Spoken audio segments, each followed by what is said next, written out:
গত পর্বে আমরা আপনাদেরকে ডালগেট 1 থেকে শালিমার বাগ পর্যন্ত পুরো পথটা ঘুরে দেখিয়েছি। তার সাথে দেখিয়েছি হাউসবোটগুলোতে থাকলে কি রকমের খরচ পড়বে এবং শিকারা রাইডে করে নৌকা ভ্রমণ করার অভিজ্ঞতাটা কেমন তার কিছুটা আপনাদেরকে দেখিয়েছি। আজকের পর্বে আমরা আপনাদেরকে শঙ্কর আচার্য মন্দিরটি ঘুরে দেখাবো, যেটা শ্রীনগর শহর থেকে মোটামুটি 1100 ফিট উপরে অবস্থিত এবং সমুদ্রপৃষ্ঠ থেকে প্রায় 6100 ফিট উপরে অবস্থিত। মেঘের উপরে মন্দির। আসুন না ঘুরে আসি। সকাল 8টার মধ্যে আমরা ঘুম থেকে উঠে মোটামুটি 8:30টার মধ্যে নাস্তা সেরে ডালগেট 1 থেকে একটা সিএনজি ঠিক করলাম শঙ্কর আচার্য মন্দিরে যাওয়ার উদ্দেশ্যে। দাম হেঁকেছে মোটামুটি 600 রুপি। শেষ পর্যন্ত অনেকটা বাক বিতণ্ডার পরে 300 টাকার ভিতরে মন্দিরে আসা যাওয়ার ছাড়পত্র পেয়ে গেলাম। এখানেও বিড়ম্বনা, এরা আসলে কথা আর কাজের কোনো মিল রাখে না। যাওয়ার সময় কথা বলে উঠেছি 1 ঘন্টা ঘুরবো, কিন্তু ওখানে গিয়েও চিটারি শুরু করে দিল। না ভাই সাহেব, আধে ঘন্টা ঘুমনে কে লিয়ে কাহা আপ লোক। শেষ পর্যন্ত আর তর্কে না জড়িয়ে 45 মিনিটের মধ্যে ঘুরে ফিরে আসার ওয়াদা দিয়ে আমরা উপরে চলে গেলাম। ডালগেট 1 থেকে মন্দিরে যাওয়ার রাস্তাটা কিন্তু বেশ রোমাঞ্চকর। পাহাড়ি জঙ্গলের ভিতর দিয়ে আঁকাবাঁকা পাহাড়ি রাস্তা চলে গিয়েছে। এই কখনো জোর ধাক্কা লাগিয়ে চড়াইতে উঠছে, আবার কখনো সমতল দিয়ে চলছে। বড়ই রোমাঞ্চকর। যাওয়ার পথে একটা আর্মি চেকপোস্ট ছিল। পাহাড়ি এলাকাগুলোতে এটা খুবই স্বাভাবিক। বাংলাদেশে যেমন পাহাড়ি অঞ্চলগুলোতে চেকপোস্ট রয়েছে, ঠিক ইন্ডিয়াতেও তার ব্যতিক্রম দেখলাম না। আর বিশেষ করে জম্মু কাশ্মীর অঞ্চলগুলোতে আর্মির চেকিং ফেকিংটা একটু বেশিই হয়ে থাকে।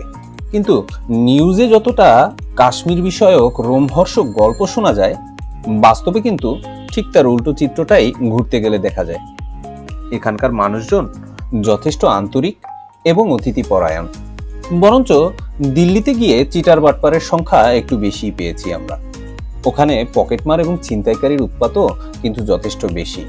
তবে অন্যান্য টুরিস্ট এরিয়ার মতো এখানেও দালালদের উৎপাত কিন্তু বেশ ভালোভাবেই দেখা যায়। সব জায়গায় দালালি এবং ছলচাতুরি। হাউসবোট ঠিক করা, শিকারা রাইডে চড়া, কিংবা হোটেল ঠিক করা, এমনকি সিএনজি কিংবা ট্যাক্সি ঠিক করার ক্ষেত্রেও দালালের উৎপাত খুবই বিরক্তিকর। এদের থেকে সাবধানে না থাকলে আপনাকে কিন্তু ধোকায় পড়ে বেশ ভালো পরিমাণ অর্থই গুনতে হবে। তাই এদের থেকে একটু সাবধানই থাকবেন আপনারা। ডালগেট 1 থেকে মন্দিরে পৌঁছতে কিন্তু আমাদের খুব বেশি একটা সময় লাগলো না। মোটামুটি 20 মিনিটের মধ্যেই আমরা পৌঁছে গেলাম। অবশেষে আমরা মন্দিরে ওঠার সিঁড়ির কাছে এসে পৌঁছে গিয়েছি। সিএনজি যেখানে নামিয়ে দিল, ওখান থেকেও আবার আর্মি একবার আমাদেরকে চেক করেছে। এই সাথে ছোট একটা ক্যামেরার ব্যাগ ছিল, ওটাই চেকিং করেছে এই আর কি। এখান থেকে মোটামুটি 240টা সিঁড়ি বেয়ে আমাদেরকে সোজা উপরে উঠে যেতে হবে। ক্যামেরাতে দেখে যতটা রিল্যাক্সিং মনে হচ্ছে, আসলে কিন্তু আমাদের উপরে উঠতে দমটা বের হয়ে যাচ্ছিল। মোটামুটি 15 মিনিট সময় লেগেছে উপরে উঠতে। মন্দির দেখতে যে শুধু হিন্দুরাই আসে এমনটি নয়, হিন্দু মুসলিম নির্বিশেষে সকল ধর্মের লোকই কিন্তু এই মন্দির দেখতে চলে আসে। এমনকি বিদেশ থেকে বিভিন্ন খ্রিস্টান কিংবা অন্যান্য ধর্মের লোকজনরাও মন্দির দেখতে চলে আসে।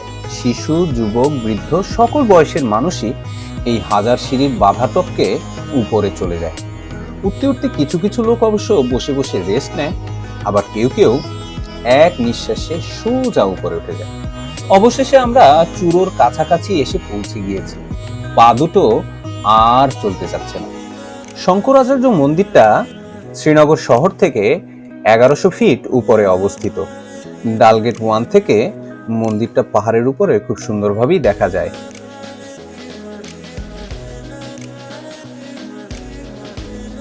এটা হচ্ছে মন্দিরে ঢোকার প্রধান ফটক। উপরে একটা ঘন্টা টানানো রয়েছে। হিন্দুরা ঢোকার সময় একটা করে টুং করে সাউন্ড করে তারপরে ভিতরে ঢোকে। এই মন্দিরের উপর থেকে পুরো শহরটার একটা স্পষ্ট ভিউ পাওয়া যায়। এখন বর্ষাকালের শেষের দিকের অবস্থা বলে মেঘের কারণে পুরো উপরটা ধোয়া হয়ে রয়েছে, তাই নিচের শহরের দৃশ্য অতটা স্পষ্টভাবে দেখা যাচ্ছে না। শীতকালে কিন্তু বেশ স্পষ্টভাবেই পুরো শ্রীনগর শহরটা মন্দিরের উপর থেকে দেখা যায়।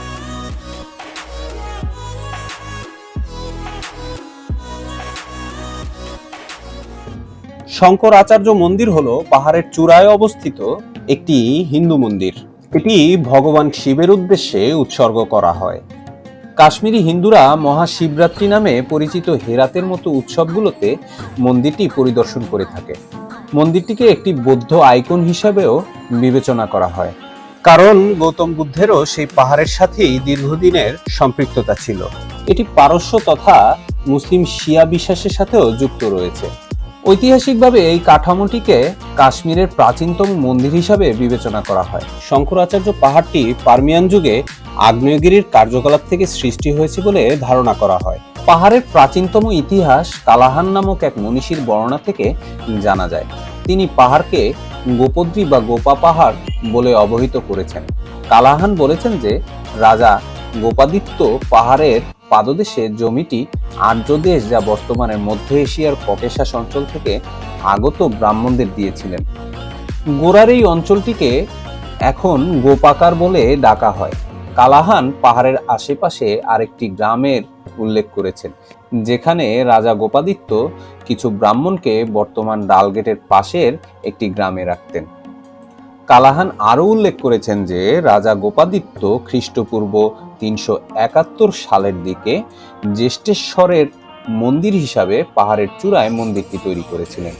মন্দিরের বর্তমান পুনর্নির্মিত কাঠামোটি 6ষ্ঠ শতাব্দীর দিকে স্থাপন করা হয়েছে। 17 থেকে 18 শতকের মধ্যে মন্দিরটি আবারও পুনর্নির্মাণ করা হয়। এই সময় ডোগরা রাজা গুলাব সিং দুর্গানাগ মন্দিরের পাশ থেকে পাহাড়ে যাওয়ার সিঁড়িটি নির্মাণ করেছিলেন। আর্কিটেক্ট অরেল স্টেইন সম্মত হন যে সুপারস্ট্রাকচারগুলো আরও সাম্প্রতিক তারিখের, কিন্তু মূল ভিত্তি এবং সিঁড়িগুলো অনেক বেশি পুরনো। অশিরি হিন্দুরা দৃঢ়ভাবে বিশ্বাস করে যে মন্দিরটি আদি শঙ্কর খ্রিস্টপূর্ব 8ম শতাব্দীতে পরিদর্শন করেছিলেন এবং তখন থেকেই তার সাথে যুক্ত ছিল। এভাবেই মন্দির ও পাহাড়ের নাম হয় শঙ্কর আচার্য। মহীশূরের রাজা 1925 সালে কাশ্মীরে আসেন এবং মন্দিরে বৈদ্যুতিক সার্চ লাইট স্থাপন করেন। 1961 সালে দ্বারকাপীঠম শঙ্করাচার্য মন্দিরে আদি শঙ্করাচার্যের মূর্তি স্থাপন করেন। আমরা যে রাস্তাটা ধরে শঙ্করাচার্য মন্দিরে আসলাম, এটার দৈর্ঘ্য মোটামুটি 5.6 কিলোমিটার, যেটা 1969 সালে বর্ডার রোডস অর্গানাইজেশন দ্বারা নির্মিত হয়েছিল। পাহাড়ের পাদদেশ থেকে দেবতার কাছে পর্যন্ত পৌঁছানোর জন্য সর্বমোট 240টি ধাপ রয়েছে। এখানে ধর্মার্থ ট্রাস্ট সাধুদের জন্য 2টি আশ্রয় কেন্দ্র নির্মাণ করা রয়েছে। তারা আসলে এখানেই থাকে। এই হচ্ছে শঙ্কর আচার্য মন্দিরের সংক্ষিপ্ত ইতিহাস। আমাদের পরবর্তী গন্তব্য পরিমহল। সে পর্যন্ত আপনারা আমাদের সাথেই থাকুন।